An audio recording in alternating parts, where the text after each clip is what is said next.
Vamos a explicar el práctico 1, agua en el suelo, a partir de las consignas entregadas en clase. La primera de ellas dice, utilizando los datos experimentales, grafique la curva de retención de cada horizonte en papel semilogarítmico. Estos son los datos a representar y este es el papel semilogarítmico que uno lo puede conseguir o imprimir. Nosotros cuando teníamos el fotocopiador, ustedes lo imprimían.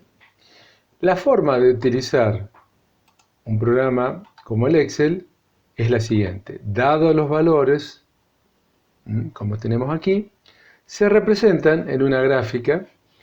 Esta es una gráfica de dispersión. Lo podemos ver aquí. Cuando dice cambiar tipo de gráfico de series, si yo me sitúo, dice gráfico de dispersión. Bien, la mantengo como está.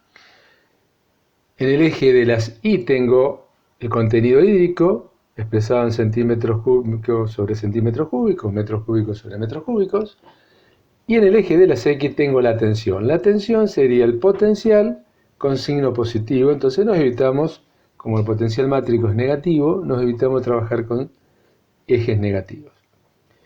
Una cosa importante es que el eje tiene que estar en escala logarítmica. Para eso vuelvo a hacer la aplicación, me sitúo en el eje, cliqueo el botón derecho, digo dónde está dar formato al eje, hago clic y me va a salir escala logarítmica, base 10.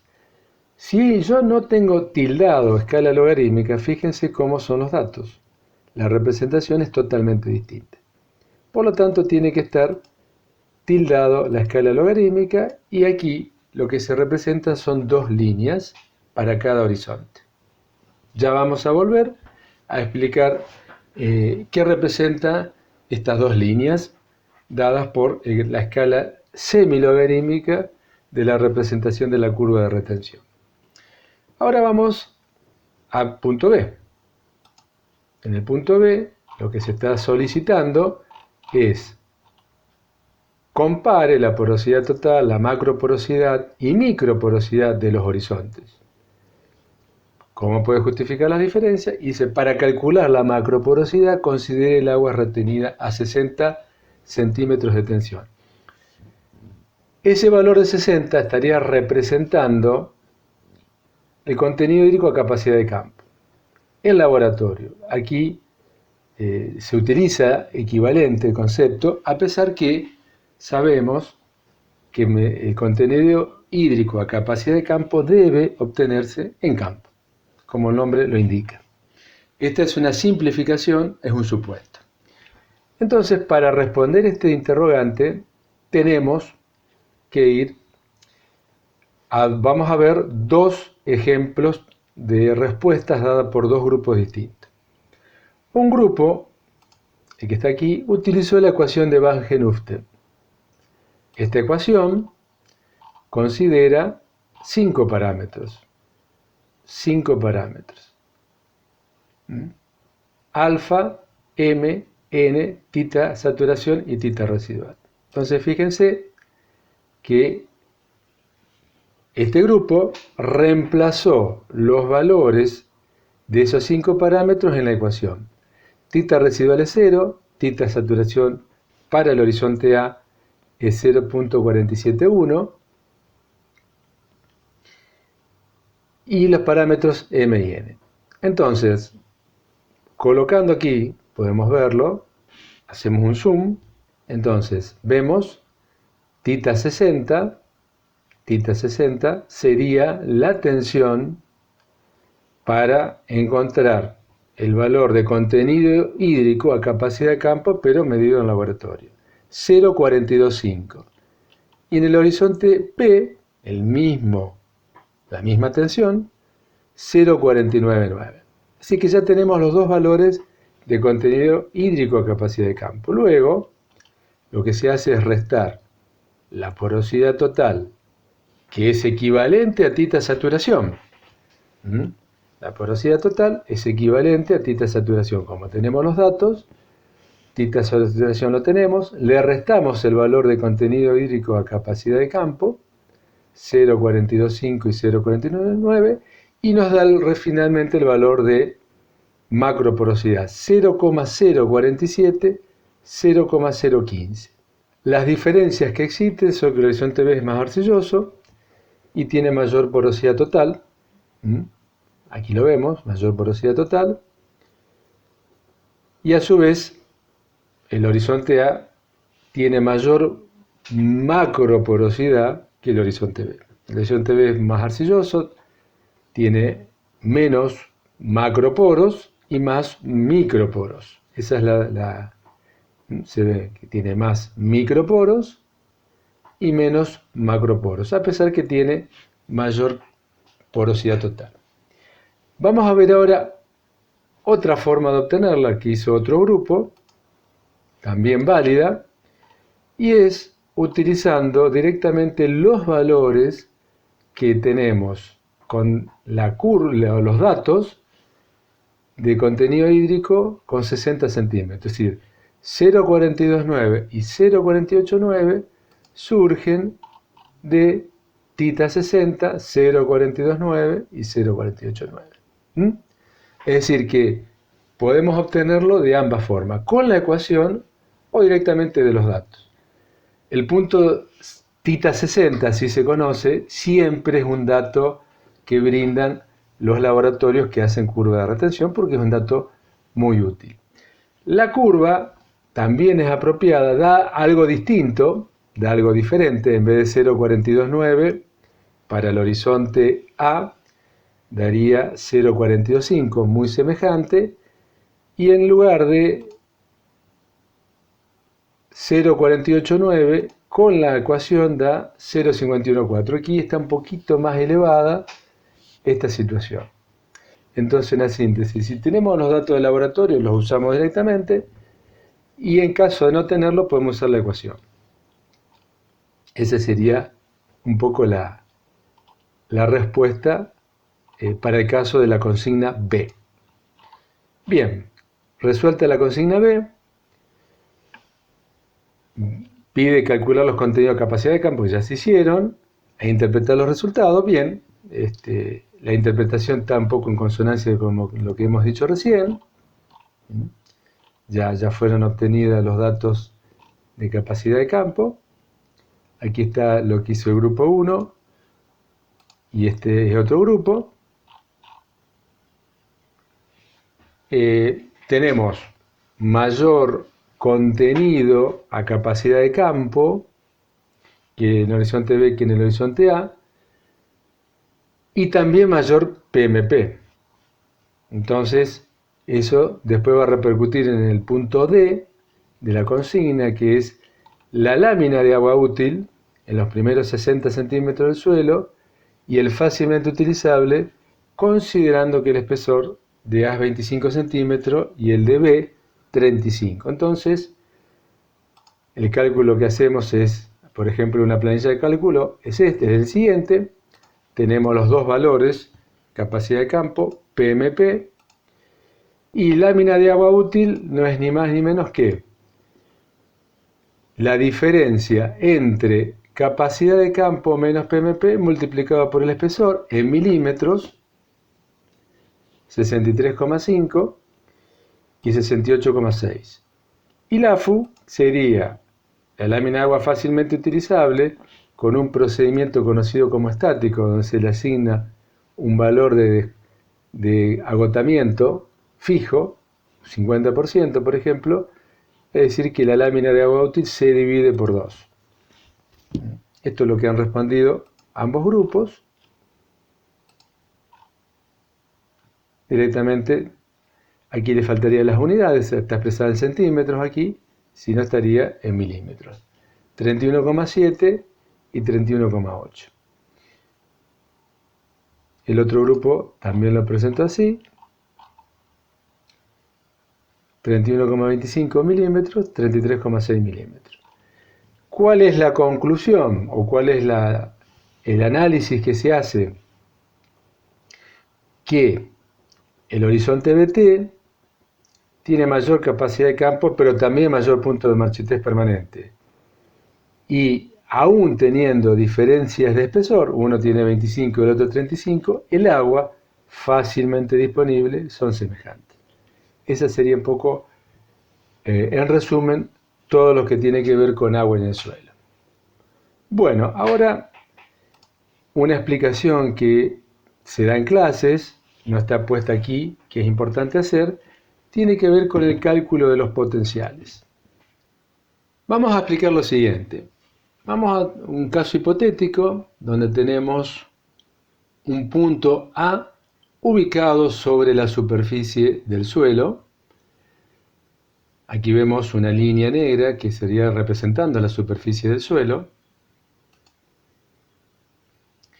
Y un punto B que estaría representando una distancia, una profundidad de 70 centímetros, por debajo del horizonte B. Queremos encontrar el potencial total que tiene el punto A, dado por el potencial mátrico en A y el potencial gravitatorio en A. Y queremos encontrar el potencial total en B, dado por el potencial mátrico en B y el gravitatorio en B. Bien, esos son los dos potenciales que actúan porque no hay raíces, es decir, no hay potencial osmótico, y estamos en la zona no saturada, o sea que no hay potencial hidráulico o potencial de presión. Bien, de ambos potenciales hay uno de ellos que es invariable, que es el potencial mátrico, que tiene el valor en A y B ya dados, midiéndolo, por ejemplo, con un tensiómetro de cápsula porosa. El potencial mátrico en A es menos 30 kPa, el potencial mátrico en B es menos 40 kPa. Son dos valores que fueron medidos y no cambian. Recordemos también que un kilopascal equivale a 10 centímetros en los diferentes modos de unidades. Ahora, lo que cambia, y lo hemos dicho reiteradamente, es el potencial gravitacional, porque el potencial gravitacional depende del plano de referencia. Podemos tomar dos casos, uno con el plano de referencia en la superficie del suelo y otro caso con el plano de referencia donde está ubicado el punto B. Vamos a analizar ambos casos y vamos a ver qué resultados tenemos. Entonces, caso 1, plano de referencia en el punto A. ¿Cuánto vale el potencial gravitacional en A? Si el plano de referencia está en A, en el punto A, el potencial de gravitación o gravitacional es 0. Tiene valor 0. ¿Cuánto vale el potencial gravitacional en el punto B? Aquí hay un error, ya lo corrijo. ¿Cuánto vale? Si este es el punto y el plano está aquí, como la gravedad es hacia el centro de la Tierra, en el caso de tener el plano por encima de ese punto, es negativo. Es un valor negativo, por eso es menos 70 centímetros o, en kilopascal, menos 7 kilopascal. Un kilopascal son 10 centímetros. Bien, vamos ahora a ver el valor total de A. La suma sería menos 30, dado por el potencial mátrico, más 0. Aquí lo indicamos, menos 30 más 0. Perfecto. ¿Cuánto vale el potencial total en B? El valor era menos 40, porque eso vale en kilopascal, el potencial mátrico, y la suma es una suma algebraica, entonces hay que considerar el signo. Más menos 7, o sea, menos 7 kilopascal, que era el valor que tenía el potencial gravitacional en B. La suma de ambos sería menos 47. ¿Cuál es mayor? El mayor valor aquí en ese caso es menos 30. Es decir, el potencial más alto de los dos es menos 30. Por lo tanto, A es mayor que B, quiere decir que el agua se mueve desde A hacia B. Por así decirlo, el suelo B está más seco y a su vez está por debajo de A. Entonces se mueve el agua desde A hacia B, porque tiene mayor potencial. Una cosa importante, aquí vamos a ver la diferencia de los potenciales entre A y B. También es una suma algebraica, entonces sería A menos B. Menos 30 menos menos 47 quedaría menos 30 más 47, por lo tanto sería 17 kilopascal. Esa es la diferencia. Bien, perfecto. Vamos a ver ahora qué ocurre con el caso 2, plano de referencia en el punto B. Vamos a volver a calcular cuánto vale el potencial gravitacional en A y en B. Bien, el gravitacional en A, como el plano de referencia es B, sería esta distancia, o sea, 70 centímetros o 7 kilopascal. ¿Cuánto vale en B el potencial gravitacional si el plano de referencia está allí? 0, porque es el mismo lugar del plano. ¿Cuánto es la phi total en A? La suma de menos 30 más 7, porque es positivo. Menos 30 más 7, o sea, menos 23. ¿Cuánto vale B? Menos 40 más 0, o sea, menos 40. ¿Cuál es mayor? A, menos 23, es mayor que B. Los valores en magnitud son distintos. Aquí era 30, aquí es menos 23, aquí es menos 47 y menos 40. Son distintos. Ahora, lo que es igual es la diferencia, porque hacemos A menos B y nos va a dar de igual modo que antes 17. Por lo tanto, la elección del plano de referencia es indistinta porque se verifica dos aspectos. Uno, puede cambiar la magnitud de phi total según el plano de referencia, pero se cumple que en ambos casos A es mayor que B. En ambos casos, el agua se mueve desde A hacia B. Independientemente del sitio, cambia la magnitud. Recordemos, cambia la magnitud. Uno es menos 30 y el otro es menos 23. Phi total en B es menos 47 y aquí es menos 40. Menos 47 y menos 40. Cambian. Pero siempre A es mayor que B. Y lo segundo, muy importante, es que la diferencia de potenciales entre A y B es igual independientemente del plano de referencia adoptado. En ambos casos 17 y 17. Bien, eso es un punto importante a considerar cuando se analiza diferencias de potenciales.